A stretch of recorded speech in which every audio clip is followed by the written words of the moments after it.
Halo 3 ODST is a great game. It's got likeable characters, a wonderful atmosphere, action-packed set pieces, and a haunting score. The fact that it was originally intended to be some DLC for Halo 3 makes what Bungie achieved all the more impressive. I mean, they made the whole thing in 14 months. Yes, 14 months. Take that, Cyberpunk. And whilst I'll always look back fondly on the game, there's always been a part of me that wondered, what if? Let me explain what I mean. So, Halo ODST released in 2009 when I were a mere lad, barely 14 years of age, and don't know why I'm doing that voice. The point is, I played Halo all the damn time. My dad had Combat Evolved on the original Xbox back when it first released, so I may have gotten into the franchise when I was a little too young. Cheers, Dad. Anyway, being a Halo-obsessed teenage boy, I used to watch a lot of Halo content. It didn't really matter what it was or who was making it. If it was Halo, I probably watched it. Halo's marketing back in the day was something really special to me, actually. The promotional videos they produced around Halo 3 were some of the best video game adverts I'd ever seen, possibly some of the best adverts I'd ever seen. I can't tell you how many times I watched that Believe advert, and the live action videos had me craving a feature-length film, something Bungie was actually working on with Peter Jackson and Neil Blomkamp at the time, which tragically was cancelled, although it did result in District 9 being made and gave Bungie the time to work on ODST itself, so I guess in a sense I should be grateful that it was. It was around this time that the live-action trailer for ODST dropped, not to mention Landfall, which was basically the test footage that they shot for the Halo film, and to say I was hyped would be an understatement. As a kid, I was really getting into the kind of, gritty war films and sci-fi epics. I know I was a really cool kid. But it made my imagination just begin to run wild with these different ideas, marvelling at the potential of a Halo game that might actually reflect this gritty wartime aesthetic. The ODST trailer that released was so somber, it suggested these themes of loss and trauma, and then threw us immediately into these kind of intense, brutal combat scenes. I mean, it opens with a funeral, and then suddenly we're dropping down into this big war zone with this kind of Saving Private Ryan sort of feel to it. Needless to say, the game that released didn't really match the tone set out in the live-action trailer, and the ODST game that we got was more of that kind of classic Halo vibe, with that more arcadey combat, quippy marines, and a bit more of an adventurous spirit, if you like. Which absolutely is not a bad thing, but like I say, it got me thinking, what if we got something else? You see, whilst I love that ODST gave me more of that classic Halo power fantasy fun, over a decade later, I feel like the franchise could benefit from exploring other subgenres within the sci-fi FPS sphere. I mean, it worked for Halo Wars, so why not make another spin-off? There are now 6 Halo games where you get to do the whole Spartan super soldier thing. 7 if you include Infinite. I mean, you might as well even include ODST as well. Your health still regenerates, you can jump twice your own height, kill aliens with a single punch, rip turrets from their mounts. Shy of dual wielding, you're practically Master Chief from Halo 3, which is probably in part due to the game running on the same engine, and only having 14 months of development, so yeah, I'm not holding that against Bungie by any means. But my imaginary interpretation of a Halo game like ODST that puts you in the shoes of, say, your average Marine would take a far different approach. Obviously, my ideas are very idealistic. Redesigning the mechanics of an established franchise isn't easy, and depending on how different the direction might be, it might also involve needing a whole new game engine, so I appreciate it's not all going to be realistic, but it's fun to speculate, right?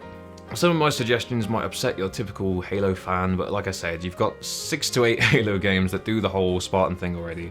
This is supposed to be different. It's fun to put a new spin on a universe you enjoy being in sometimes. I think one of the best examples I can give to explain how I'd want my version of ODST to feel would be the way it feels to fight certain enemies. Brutes in Halo are basically just another enemy to tackle. Okay, they take more damage than grunts and jackals, but generally speaking, a few well-placed shots or well-timed punches can bring them down pretty quickly. In this game, my imaginary game, I would want my brutes to feel more like this.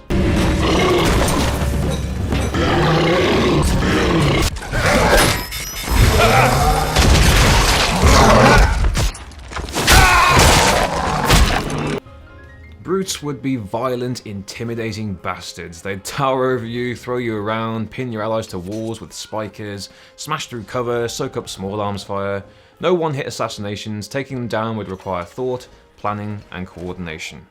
Elites would be much the same. If Marines could take out these specialist units as quickly as a Spartan, then what's the point in needing the Spartans in the first place? These guys would basically become regular mini-bosses, leading large squads of lesser infantry against you and your fellow Marines. The closest you can really get to this feeling at the moment is turning on certain skulls and trying it on Legendary.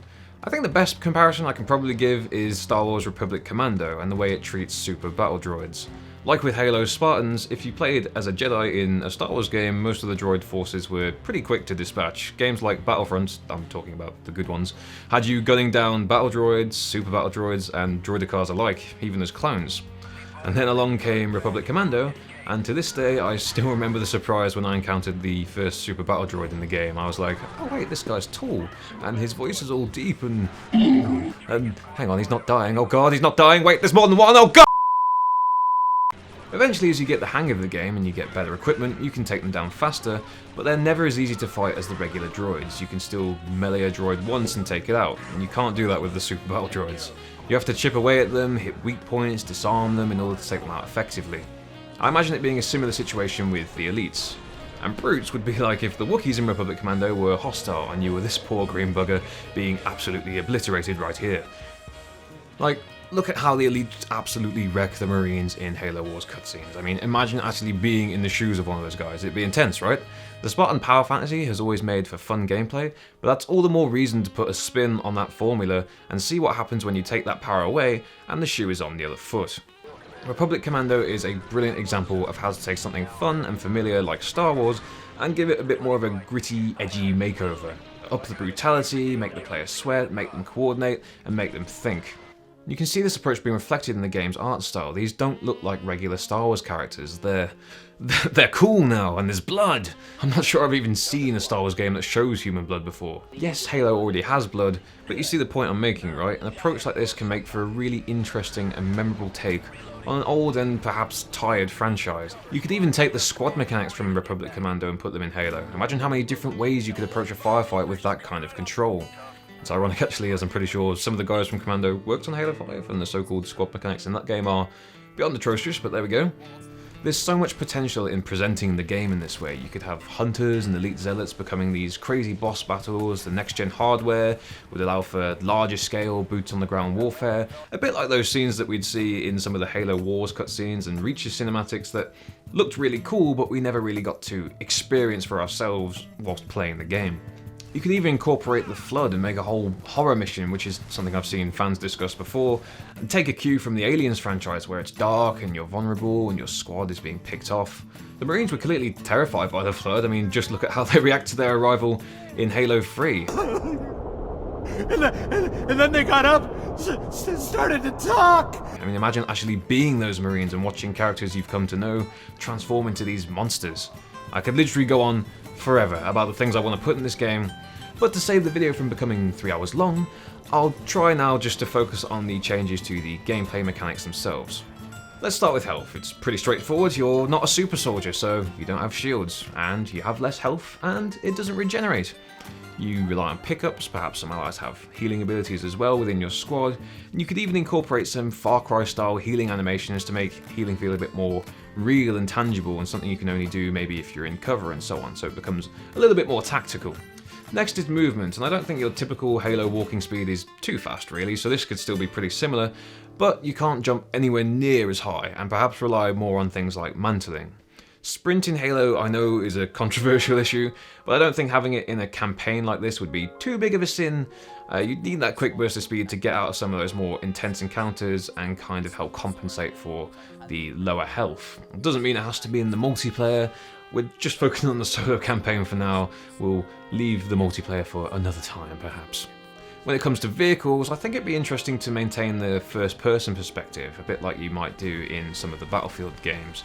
If the idea is to make you feel like a regular Marine, only seeing the world from their personal perspective would go a long way towards helping the immersion. That, and I just think it'd be cool to see the vehicles in first person for a change, but that's me. Finally, the weapons. I think there should definitely be a focus on human weapons. Let's say this takes place on Harvest when the Covenant first attacks.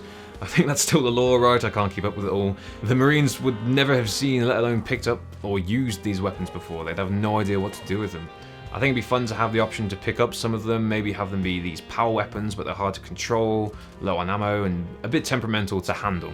A bit like the alien weapons in, say, Crysis 3, or again, Republic Commando, but they're less easy to control. Same would go as well for Covenant vehicles. Headshots on grunts, jackals, and drones would still do work, but brutes, elites, and hunters would be a little more spongy. Dual wielding and carrying around turrets would probably have to go, and I'd also be leaning more towards the idea of removing the fixed reticule and having players have to aim down sights and adding a little more weapon sway or bullet spray into the mix. Not so much that it's annoying or unsatisfying to use obviously, but just subtle enough that it's not as pinpoint accurate as some of the guns in more traditional Halo. Now I can already see some of the comments popping up and saying, you just want it to be COD. To which my answer is no. Just because a game has ADS does not make it Call of Duty. There are literally hundreds of FPS games that incorporate a mix of these mechanics. Even Republic Commando had an ADS mechanic. Just because an FPS game is more grounded and has this sort of boots on the ground gritty feel doesn't mean it has to be a COD clone. The point of including these changes in the approach to Halo's weapons is to differentiate it from playing as a Spartan. It needs to feel different, otherwise it might as well just be Halo 7 or Halo 12 or whatever Halo we happen to be on. So those are just some of the brief examples of the ideas I've dreamt up whilst contemplating this imaginary Halo game. I think the franchise has so much more it could explore, and the world and the lore is so vast now that it could easily lean towards any number of subgenres and probably still find success. I think it's almost a shame that the Halo games seem to be so streamlined now and focused on trying to repeat the success of previous games without really making any fundamental innovations in the way in which the world of Halo is approached as a whole. The live action footage that inspired my thoughts are beloved by so many fans, and I feel like there's an audience out there that would like to see this sort of thing, right? I fully appreciate that this is all highly unrealistic, and that a project like this would probably cost millions of dollars and require the full attention of a dedicated AAA dev team, and given 343's supposed 10-year plan for Infinite, which I don't know what that means, but that's what they're saying they're doing, I can't really see them having the time or inclination to do this sort of thing. I mean, at the end of the day, spin-off ideas like this are a risk, and straying from the known formula can have damaging financial results, or so the corporate overlords seem to believe. That's why we have so much franchise fatigue right now with so many different IPs. No one's really willing to experiment, but these experiments, when they're done correctly, can also find success. I mean, look at Halo Wars, for example. Either way, there's no harm in throwing out ideas and creating a discussion. So there you go. There's my ideas for the Halo game we'll probably never get to see.